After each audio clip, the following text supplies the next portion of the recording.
अगर आपने अभी तक हमारा चैनल सब्सक्राइब नहीं किया तो अभी सब्सक्राइब करें और बेल आइकॉन को क्लिक करके हमारी लेटेस्ट वीडियोस के बारे में अपडेट जानें। बीजेपी ने सपा पर लगाया आरोप तो सपा ने भी दिया करारा जवाब। परिवारवाद पर पेश किए सपा ने सबूत,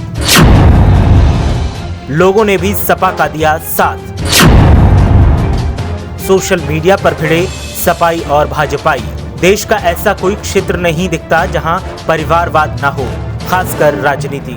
परिवार के एक शख्स के सियासत में आने पर पूरा परिवार सियासत में छा जाता है। बात की जाए उत्तर प्रदेश की तो सपा पर अक्सर इस बात का आरोप लगता है। एक बार फिर बीजेपी ने सपा पर जब परिवारवाद का आरोप लगाया तो फिर इस पर सपा ने भी जमकर निशाना साधा और सबूतों के साथ सपा ने बीजेपी को मुंहतोड़ जवाब दिया।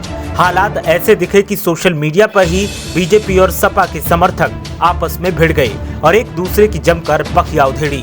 लेकिन इस बार बाजी सपा के हाथ में रही और बीजेपी के नौसिखियों को सपा ने धो डाला। सपा की तरफ से लगातार बीजेपी को प्रदेश में घेरने का काम किया जा रहा है। ऐसे में बीजेपी लगातार सपा को भी टारगेट कर रही है। कभी सपा पर गंदी राजनीति करने का आरोप लगाया जाता है तो कभी सुर्खियों का मोहताज सपा को बता दिया जाता है। ऐसे में अब सपा के ऊपर परिवारवाद का आरोप प्रदेश के बीजेपी के अध्यक्ष स्वतंत्र देव ने लगाया। स्वतंत्र देव ने आरोप लगाते हुए कहा कि सपा के कारनामों को जनता के बीच पहुंचाने और उनके दुष्प्रचार की पोल खोलकर जनता को सच्चाई बताने का काम बीजेपी के कार्यकर्ता करेंगे। बीजेपी के अध्यक्ष स्वतंत्र देव सिंह ने आरोप लगाया कि झूठ बोलने और भ्रम फैलाने की आदत से मजबूर विपक्ष आत्मनिर्भर भारत अभियान को कमजोर करने की साजिश में जुटा है।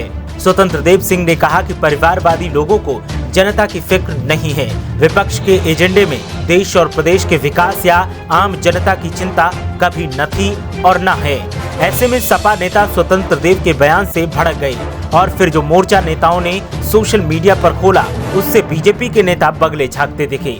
ऐसे में कुछ एक नौसिखिए बीजेपी कार्यकर्ताओं ने सपा कार्यकर्ताओं से सोशल मीडिया पर बहस करने की कोशिश की, लेकिन सपा कार्यकर्ताओं ने जब सबूत देने शुरू किए तो एक एक कर बीजेपी कार्यकर्ता किनारा करते गए। सपा नेताओं ने कहा कि हमारा परिवारवाद दिखता है, लेकिन क्या राजनाथ सिंह के बेटे पंकज सिंह को सियासत में लाना बीजेपी का परिवारवाद नहीं है? कैलाश विजयवर्गीय के बेटे आकाश विजयवर्गीय को सियासत में लाना बीजेपी को परिवारवाद नहीं लगता? बिहार में बीजेपी नेताओं के बच्चों का सियासत में आना परिवारवाद नहीं लगता? पूर्व सांसद स्वर्गीय हुकुम सिंह की बेटी मृगंका सिंह को सियासत में लाना बीजेपी को परिवारवाद नहीं लगता क्या? इसके अलावा और भी कई अन्य नेताओं को लेकर सपा नेताओं ने बीजेपी पर निशाना साधा तो फिर बीजेपी नेता बगले झांकते दिखे।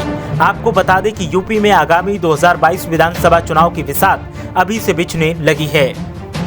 हर किसी की नजर सत्ता पर है।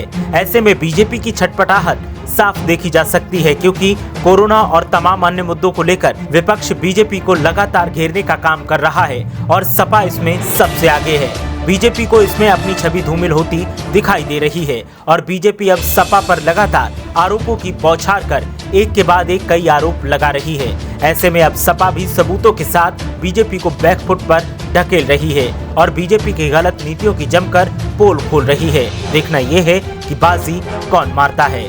ब्यूरो रिपोर्ट, मीडिया हलचल।